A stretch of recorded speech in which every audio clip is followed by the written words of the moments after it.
Hello, and thanks for joining the Walt Weekly Podcast. This is Walter Latham Sr. I'm your host, and I'm joined by Michelle Sweeney McComb, who will not be here today because he's on vacation. Memorial Day weekend is right here, believe it or not. But anyway, I want to take this opportunity to talk about some of the things that we may have not considered, some of the things that I've encountered in my life. And one of those things was gold mining on the coast of West Africa. So let's talk about that, okay? Anyway, back in the 80s, I spent about 8 years, 9 years going back and forth to West Africa. And I was trading foodstuffs and outright buying with dollars gold. And the setup was this. This is some of the things that if you decide to do this, and it's an adventure, I can tell you that you will die over gold. I can see why people do it because I've been in that situation that it meant so much to me. I think they call it gold fever. But anyway, the setup was this, all right? Sierra Leone, target country, along with Guinea. And we started taking U.S. dollars into places like Sierra Leone and Guinea, buying the local currency off the black market because in a lot of these third world countries or developing countries, let me correct that, you have a black market. Okay? And I can see a black market coming to the U.S. one day, believe it or not. But in any case, let's get back to it. The black market, all right, let's say for $1, if you go to the bank, you would exchange it for, let's say, 5 leones. That's the currency of Sierra Leone. They call it the leone. All right, so you get 5 leones to $1. But if you go to the black market, you can get 30 leones at $1. And, I'm using that, ambiguously because it's much more than that now on the black market, okay? So we would take the local currency, and one of the first deals that we did was someone put me in contact with an Alhaji, all right? An Al-Haji, some people would call him. And he represented a group of gold miners, supposedly. And we came to an agreement on the price, and I bought maybe 2 kilos from him of gold. Okay, and I took that to the Ministry of Mines, the Sierra Leone Ministry of Mines, to have it assayed. All right, I wanted them to tell me what percent. Now, this is gold bars, by the way. And that's as I proceed through this, you understand why gold bars are not the thing that you would buy, not unless they are stamped and after refinery. Okay, bought gold bars, paid him, flew it back to New York, went to my refinery, all right, in the Diamond District, and had it refined. By the way, we're talking about $30,000, $40,000 here, okay, the course of the transaction. And back then, that was a lot of money, okay? So we went, after it was refined, we found out that it was just gold-plated. Inside these bars was just silver, and back then, silver was going for less than $5 an ounce. So we learned a valuable lesson. You don't buy gold bars. Okay? You can't trust the Ministry of Mines because money circulates. Unfortunately, there's corruption. And so I was chunked. I was taken advantage of. And that's a certain amount of naivete, but you can't blame anybody but yourself. All right? So if you're going to go in a particular business, know the business better than the people that you have to interact with and do transactions with. So know the business. Went back to Sierra Leone, and initially I wanted to confront the Alhaji and said, look, you cheated me. But I saw him, he saw me, and it was just business. If I allowed myself, if I allowed him to cheat me, then that was on me. There was nothing I can do about it. There was no recourse, per se. It was just a valuable lesson to learn. You pay for training. That's the way you have to look at it. That's the course of doing business. So going after that, I decided, okay, gold dust. All right, this is a product of alluvial mining, meaning surface mining. You go to the river and you pan gold. You've probably seen in these westerns, and you see a guy sitting on the side of the river with a pan, and he's got dirt in there from the riverbank, and he puts water in there, and gold will settle. Okay, it settles at the bottom. So after he gets through washing it and emptying the sand, washing it over, then you should get, if you're lucky, you should get some gold. If it's known to have gold in that area, or if you're fortunate enough, you will be in the right spot. So we did that, and I decided, okay, let me go to the source. Source being where the gold is mined, because it's too expensive to buy in the city, which was Freetown at that time. Well, Freetown is there. Let me go to the source. And the source was the bush. They also call it upline. They also call it upcountry. But suffice it to say, it was the bush. There was no roads. There was a bush path, that you went into. It was a jungle. Okay? There was no electricity, nothing cold. It was remote. You slept in a hut, and the bed that you slept on, which wasn't a bed, it was more of a wooden slab type thing with palm leaves, dried palm leaves on it. All right, that's what you slept on, and you slept on it by the grace of the chief of the village, and that's what we did. So we used to go and sit in the bush for a month on end, weeks on end, rather, for them to accumulate the gold that we needed so that we could repatriate to the U.S. dollar, which meant waiting till the accumulator say you needed 2 kilos, 5 kilos. Okay? You did the deal there, and you bought gold dust. And then we had some equipment where we could do a initial assay. Okay, so let's say we bought 1 kilo of gold, which and we flew back with 1 kilo. Went to Ross Refinery, and after refining it, they put it in a furnace, and the high heat and everything. What's left is pure gold. So a lot of times, if it was 84% pure versus, say, 93% pure, we would wind up with 60% after refinement.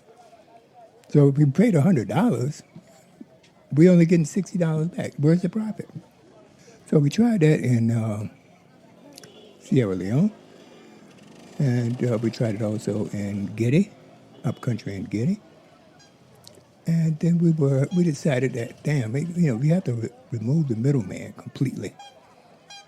All right, so we decided to start our own little gold mining operation, my brother-in-law and I. So we looked at some surveys, and we were told there was gold in this particular area. So we made a trip upline, and we spoke to the paramount chief.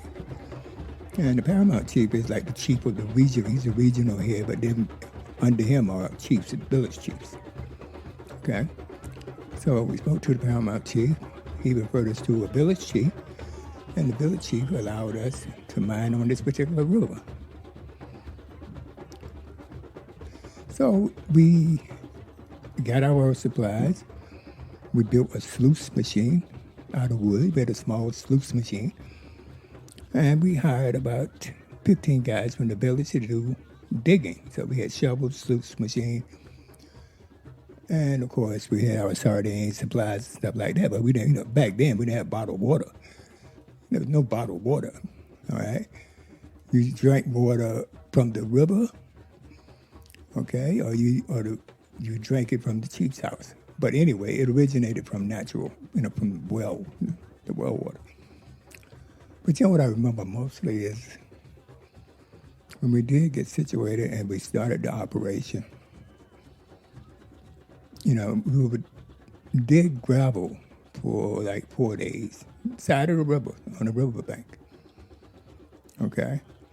And 4 days of digging and 2 days of washing.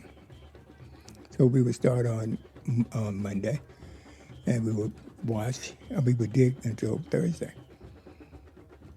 Okay, Friday, we would wash the gravel. Mainly pour water, let water run on it, load the sluice machine with the gravel, and let it run. Let the water run, and then hopefully the gold would settle to the bottom of the sluice, and it would accumulate, and you had yourself, a payday. And we did this for months and months. And one thing I used to regret, I used to look around up. This is, like I said, very, very remote areas, no cars up there, nothing. Okay, but mosquitoes and jungle but I would look up in the sky and say, "Damn, what am I doing here? Where am I? But then I would think about it, and I would realize the realization would hit me, and I would say, "This is my thing. This is my company. I am mining gold." All right. And with that realization, I felt okay. I mean, I was fortunate enough to be mining gold. So at the end of a couple of weeks of mining, I had accumulated maybe 10 grams of gold. Okay. Now, by the way, 31 grams make up an ounce of gold.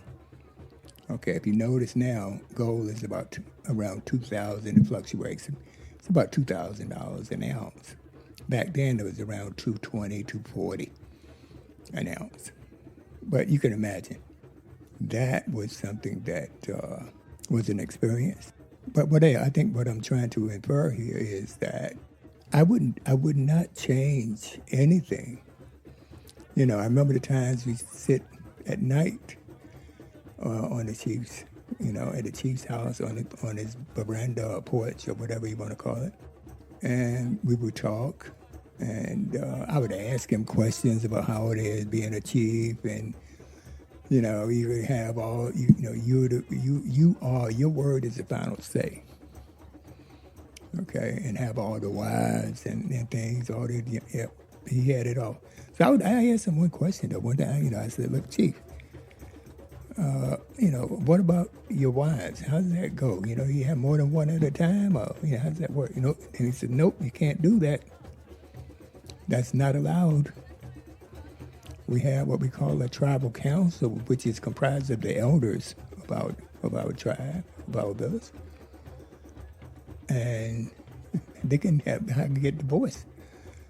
The wife can divorce me." Okay, so what I do is I arrange a schedule. I know recently I heard somebody mention that when they had more than one wife, that they had a schedule or something like that. But it's true. You have to, I wouldn't know. I never had more than one wife. But he would arrange a schedule for his wives. And he had maybe 20 wives. So it was custom. But there was a check on his power when it came to what he could and could not do as a chief. I also want to go back to the first time I flew a plane. Back then, Pan Am had a flight directly to Monrovia, Liberia, out of JFK. Direct flight. So my first time going to Sierra Leone, West Africa, I took Pan Am. flew straight to Monrovia, but Monrovia is adjacent to Sierra Leone, so I had to change place to get to Freetown, Sierra Leone. All right, so when I got to the airport, all right, for the second leg of the flight, the final leg, all right, which would be Monrovia to Freetown, I had to take Ghana Airways. Ghana Airways. And I know y'all guys saw Sanford and Son and the reruns and things like that, where when he saw a black pilot, how reluctant he was to go on the flight, or a black dentist. But believe it or not, folks, when I saw the two pilots of Ghana Airways on the tarmac, when I got ready to go into the plane, I saw these two black pilots, and I did not want to get on that plane. That's how brainwashed I was. So that's real. What you see, molds your reality. And that was set. And then I finally got on, I said, what the hell? Got on the plane. It's one of the smoothest flights I've ever had. These guys can fly. All right, so that was my first experience with a black pilot, and